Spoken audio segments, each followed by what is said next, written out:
ಗೋಕರ್ಣ ಕ್ಷೇತ್ರಕ್ಕೆ ಬರುವಂತಹ ಮೂಲ ಉದ್ದೇಶ ಈ ಗೋಕರ್ಣ ಹೇಳುವಂಥದ್ದು ಪುರಾಣದಲ್ಲಿ ಇರುವಂಥದ್ದು. ವೇದದಲ್ಲಿಯೂ ಶಾಸ್ತ್ರದಲ್ಲಿಯೂ ಪುರಾಣದಲ್ಲಿಯೂ ಗೋಕರ್ಣ ಉಂಟು. ಆ ನಂತರದಲ್ಲಿ ಆತ್ಮ ಬಂದಿರುವಂಥದ್ದು ಈಶ್ವರ ಅಂತ. ಆ ಆತ್ಮ ಬಂದಿರೋದೇ ಇವತ್ತು, ಈಶ್ವರನ ಹುಟ್ಟಿದ ದಿವಸ ಇವತ್ತು ಇಲ್ಲಿ ಈ ಕ್ಷೇತ್ರದಲ್ಲಿ. ಈ ಆತ್ಮಕ್ಕೆ 3 ಸ್ವರೂಪಗಳುಂಟು. ಒಂದು ಬ್ರಹ್ಮ, ವಿಷ್ಣು, ರುದ್ರಾದಿಗಳು. ಸತ್ವ, ರಾಜಸ, ತಾಮಸಾದಿ 3 ರುದ್ರಗಳು ಈ ಕ್ಷೇತ್ರದಲ್ಲಿ ಇರುವಂಥದ್ದು.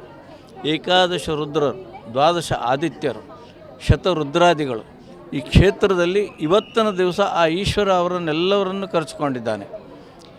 ಇವತ್ತಿನ ದಿವಸಕ್ಕೆ ಭೂಕೈಲಾಸ ಅಂತೇಳಿ ಹೇಳಿ ಕರೀತಾರೆ. ಇಲ್ಲಿ ಎಲ್ಲಿಯೋ ನಾವು ಹೋಗಿಗಳು ತಪಸ್ಸನ್ನು ಮಾಡುವಂಥದ್ದು ಅವಶ್ಯಕತೆ ಇಲ್ಲವೇ ಇಲ್ಲ. ಸಮಸ್ತ ಯೋಗಿಗಳು ಸಹಿತವಾಗಿ ದತ್ತಾತ್ರೇಯನಂಥವರು ಈ ಕ್ಷೇತ್ರದಲ್ಲಿ ತಪಸ್ಸನ್ನು ಮಾಡಿ ಸಿದ್ಧಿಯನ್ನು ಪಡ್ಕೊಂಡಂತಹ ಪುಣ್ಯಕ್ಷೇತ್ರ, ಸಿದ್ಧಿಕ್ಷೇತ್ರ.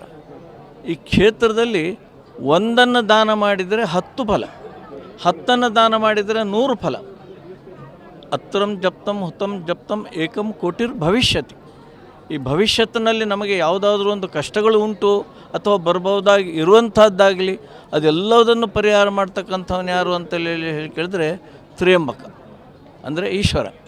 ಅವನಿಗೆ 3 ವಿಧಗಳು, ಆ 3 ಕಣ್ಣುಗಳು, ಆ 3 ತನ್ನಲ್ಲಿ ಇಟ್ಕೊಂಡಿರೋದರಿಂದ ಅವನಿಗೆ ತ್ರ್ಯಂಬಕ ಹೇಳುವಂಥದ್ದು ಹೆಸರು ಉಂಟು.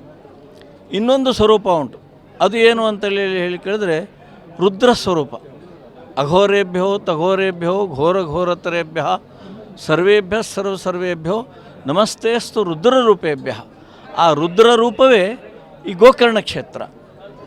ಇಲ್ಲಿ ಎಲ್ಲ ಕಡೆಯಲ್ಲೂ ಲಿಂಗಗಳು ಉಂಟು, ಆದರೆ ಗೋಕರ್ಣದಲ್ಲಿ ಲಿಂಗ ಇಲ್ಲ.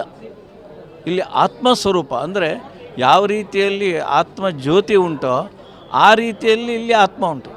ಇದು ಮೂಲ ಸ್ವರೂಪವಾಗಿ ಇರುವಂತಹ ಆತ್ಮ. ಇಲ್ಲಿಂದ 5 ಶಕ್ತಿಗಳು ಹೊರಗಡೆಯಲ್ಲಿ ಹೋಗಿದೆ. ಸದ್ಯೋಜಾತ, ವಾಮದೇವ, ತತ್ಪುರುಷ, ಅಘೋರ, ಈಶಾನ ಹೇಳುವಂಥದ್ದು ಇಲ್ಲಿಯೇ ಉಳ್ಕೊಂಡಿರುವಂಥದ್ದು.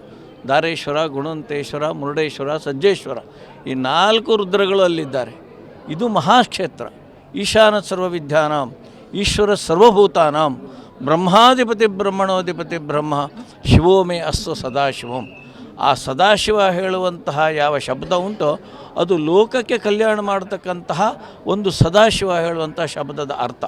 ಇವನಿಗೆ ಹೇಗೆ ಕರೆದಿದ್ದಾರೆ ಶಂಕರಾಚಾರ್ಯರು ಅಂತಂದರೆ, ಚಿಂತಾಮಣಿ ಪ್ರಣಮತಾಂ ನಿಶಾಮಣಿ ಶಿರೋಮಣಿ ಕಪಾಲಿ ಲೋಕಪಾಲಿ ವಹ ಪಾತು ನಿತ್ಯಂ ಮಹಾಬಲಃ. ಇವನಿಗೆ ಎಷ್ಟು ಬಲಗಳು ಉಂಟು ಹೇಳುವಂಥದ್ದು ಯಾರತ್ರೂ ಹೇಳಲಿಕ್ಕೆ ಸಾಧ್ಯವೇ ಇಲ್ಲ.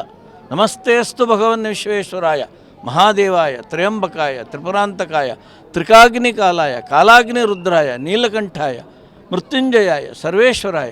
ಅಂದರೆ ಆ ಎಲ್ಲ ಈಶ್ವರತ್ವವನ್ನು ತನ್ನಲ್ಲಿ ಇಟ್ಟುಕೊಂಡು ಎಲ್ಲ ವಿಷಯಗಳನ್ನು ತಾನು ಕುಡಿದು ಲೋಕಕ್ಕೆ ಕಲ್ಯಾಣವನ್ನು ಮಾಡ್ತಕ್ಕಂಥ ಅಮೃತತ್ವವನ್ನು ಕೊಡ್ತಕ್ಕಂತಹ ಮಹಾಕ್ಷೇತ್ರವೇ ಈ ಗೋಕರ್ಣ ಕ್ಷೇತ್ರ.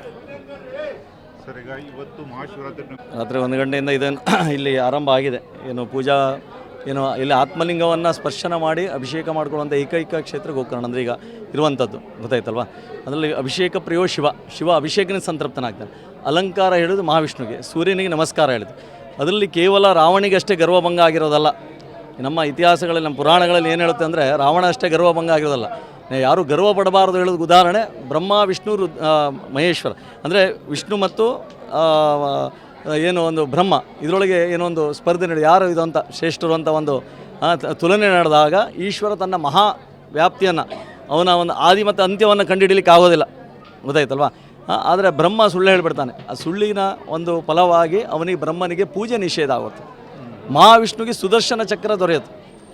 ಆದ್ದರಿಂದ ಈ ಸುಳ್ಳು ಹೇಳುವಂಥದ್ದು ಅಸತ್ಯ ಸತ್ಯ ಇದರ ನಡುವೆ ಬರುವಂಥದ್ದು ಪ್ರಪಂಚ. ಈ ಸುಳ್ಳಿಗೆ ಯಾವತ್ತೂ ಸ್ಥಾನಮಾನವಿಲ್ಲ. ಅದರಿಂದ ಗರ್ವವನ್ನು ಪಡೆಯುವಂಥದ್ದು ತಪ್ಪು ಅಂತ ಹೇಳುವಂಥ ಒಂದು ಸಂದೇಶವನ್ನು ಶಿವ ಸಾರಿದ್ದಾನೆ. ಆದ್ದರಿಂದ ಆ ಶಿವ ಆರಾಧನೆ ಏನೋ ಸತ್ಯದ ಆರಾಧನೆ ಮತ್ತು ಅವನ ಅಖಂಡ ರೂಪವನ್ನು ದರ್ಶನವೇನಾಗಿದೆ ಅದು ಇವತ್ತಿನ ದಿನ. ಅದರಿಂದ ಶಿವರಾತ್ರಿ ವಿಶೇಷ. ಅದಕ್ಕೆ ಇಲ್ಲಿ ಗೋಕರ್ಣ ಕ್ಷೇತ್ರದಲ್ಲಿ ವಿಶೇಷ ಅಂದರೆ ದೇವತೆಗಳು, ದೇವಗಣಗಳು, ಋಷಿಮುನಿಗಳು 3 ಸ್ತರದವರು ಬಂದು ಸಿದ್ಧಿಯನ್ನು ಪಡೆದಿರುವಂಥ ಏಕೈಕ ಕ್ಷೇತ್ರ ಗೋಕರ್ಣ. ಇಲ್ಲಿ ರಾವಣೇಶ್ವರದಂದು ಗಣಪತಿ ಕೈಯಿಂದ ಪ್ರತಿಷ್ಠಾಪನೆ, ಯಾರು ಮನುಷ್ಯರಿಟ್ಟಿರೋದಲ್ಲ, ಗಣಪತಿ ಕೈಯಿಂದ ಪ್ರತಿಷ್ಠಾಪನೆ ಆಗೋದು. ಆತ್ಮಲಿಂಗ ಸಹಿತ ನಿಮಗೆ 1 ಇಂಚ್ 2 ಇಂಚ್ ಮಾತ್ರ ನಿಮಗೆ ಇವಾಗ ಸ್ಪರ್ಶನಕ್ಕೆ ಸಿಗೋದು. ಮೇಲುಗಡೆ ಶಿವಾಯ ವಿಷ್ಣು ರೂಪಾಯ, ಶಿವ ಮತ್ತು ವಿಷ್ಣು ಏಕತ್ರವಾಗಿದ್ದಾನೆ. ಅದು ವಿಷ್ಣು ಸಾಲಿಗ್ರಾಮ ಪೀಠ ಇದೆ. ಆ ಪೀಠವನ್ನು ತೆಗೆದಾಗ ಮಾತ್ರ ನಿಮಗೆ ನಿಜ ಸ್ವರೂಪ ದರ್ಶನ ಆಗುತ್ತೆ. ಆದ್ದರಿಂದ ಈ ನಾಡಿನ ಎಲ್ಲ ಕಡೆಯಿಂದ ರಾಜ್ಯ ಹೊರ ರಾಜ್ಯಗಳಿಂದ ಸಹಿತ ಭಕ್ತಾದಿಗಳು ಬಂದು ಇಲ್ಲಿ ರಾತ್ರಿಡೀ ಜಾಗರಣೆಯನ್ನು ಮಾಡಿ ಈಗ ಅಭಿಷೇಕಗಳನ್ನು ಪೂಜಾದಿಗಳನ್ನು ಅವರ ಇಷ್ಟಾರ್ಥ ಕಾಮನೆಗಳನ್ನು ಸಿದ್ಧಿ ಆಗಲಿ ಅಂತ ಹೇಳಿ ಪ್ರಾರ್ಥನೆಗಳನ್ನು ಮಾಡ್ತಾ ಇದ್ದಾರೆ. ಖಂಡಿತವಾಗಲೂ ಗೋಕರ್ಣ ಸಿದ್ಧಿ ಕ್ಷೇತ್ರ ಮಧ್ಯರಾತ್ರಿಯಿಂದನೂ ಜನ ಬರ್ತಾ ಇದ್ದಾರೆ. ಖಂಡಿತ ಎಷ್ಟು ಜನ ಭೇಟಿ ಕೊಟ್ಟಿರ್ಬೋದು ಅನ್ಸುತ್ತೆ? ಅದು ಇಲ್ಲಿ ಗೋಕರ್ಣ ಕ್ಷೇತ್ರ ಮಹಾಶಿವರಾತ್ರಿ ಲಕ್ಷಾಂತರ ಭಕ್ತರು ಬರ್ತಾರೆ. ಎಲ್ಲ ಹರಸ್ವರೂಪ ಶಿವಾಯ ವಿಷ್ಣು ರೂಪ ಅಂದರೆ ಒಂದು 50,000 ಜನ ಖಂಡಿತ ಬಂದಿದ್ದ 50,000ಕ್ಕಿಂತ ಹೆಚ್ಚು. ಯಾಕಂದ್ರೆ ರಾತ್ರಿಡೀ ಜಾಸ್ತಿ ಜನ ಇದೆ. ಜನ ಈಶ್ವರನ ಇದಲ್ಲ. ಈಗ ಬೇರೆ ಬೇರೆ ಕಾರಣಗಳಿಂದ ಕರೋನಾ ಇರ್ಬೋದು, ಇದರಿಂದ ಭಾಳಷ್ಟು ಸಮಸ್ಯೆಗಳು ಬಂದಿದೆ. ಅದು ಈಗ ಅದೆಲ್ಲ ನಿವಾರಣೆ ಆಗಿದೆ ಈಶ್ವರನ ಅನುಗ್ರಹದಿಂದ. ಅದರಿಂದ ನಿರಂತರವಾಗಿ ಶಿವನ ಭಕ್ತರು ಇವತ್ತು ಮಹಾಶಿವರಾತ್ರಿ ಪರ್ವಕಾಲದಲ್ಲಿ ಬಂದು ಅಭಿಷೇಕಾದಿನ ಪೂಜೆ ಪುನಸ್ಕಾರಗಳು ಮಾಡಿದಾಗ ಅವರೆಲ್ಲ ಸಿದ್ಧಿಗಳಾಗುತ್ತೆ ಅಂತ ಇದೆ. ಗೊತ್ತಾಯ್ತಲ್ಲ, ಅದು ಗೋಕರ್ಣ ಕ್ಷೇತ್ರ ಸಹಿತ ವೈದಿಕ ಪದ್ಧತಿಯಲ್ಲಿ ಹೇಳೋದು ಗ್ಲೋಬಲ್ ಹಾಸ್ಪಿಟಲ್. ನಾವು ಒಳ್ಳೊಳ್ಳೆದಾದರೆ ಏನು ಮಾಡ್ತೀವಿ, ಕ್ರೆಡಿಟ್ ನಾವು ತಗೊಳ್ತೀವಿ. ಕೆಟ್ಟದಾದರೆ ಬ್ಲೇಮ್ ಮಾಡೋದು ದೇವರನ್ನು, ಹೌದಲ್ಲ? ಅದು ಗ್ರಹಚಾರ ಅಂತ ಹೇಳೋದು. ಗ್ರಹಗಳಿಗೆ ಸಂಬಂಧಪಟ್ಟ ಗ್ರಹಗಳನ್ನು ಧಾರಣೆ ಮಾಡಿದವನೇ ಶಿವ. ಅದರಿಂದ ಗ್ರಹಕ್ಕೆ ಸಂಬಂಧಪಟ್ಟ ಏನೇ ಒಂದು ಇದ್ರೂ ಸಹಿತ ಅದು ನಿವಾರಣೆ ಆಗಲಿ ಅಂತ ಹೇಳಿ ಬಂದು ಇಲ್ಲಿ ತಮ್ಮ ಇಷ್ಟಾರ್ಥ ಕಾಮನೆ ಪೂರ್ತಿ ಆಗಲಿ ಅಂತ ಹೇಳಿ ಬಂದು ಪ್ರಾರ್ಥನೆ ಮಾಡ್ಕೊಳ್ಳೋದು, ಅಭಿಷೇಕ ಮಾಡ್ಕೊಳ್ಳೋವಂಥದ್ದು ಇಲ್ಲಿ ನಡೀತಾ ಇದೆ. ಅದರಿಂದ ಈಶ್ವರನ ಅನುಗ್ರಹ ಸಹಿತ ಆಗ್ತಾ ಇದೆ. ಅದರಿಂದ ಅವ್ರು ಬರ್ತಾ ಇದ್ದಾರೆ. ರಾಜಗೋಪಾಲ್ ಅಡಿ ಗುರೂಜಿ ಅಂತ.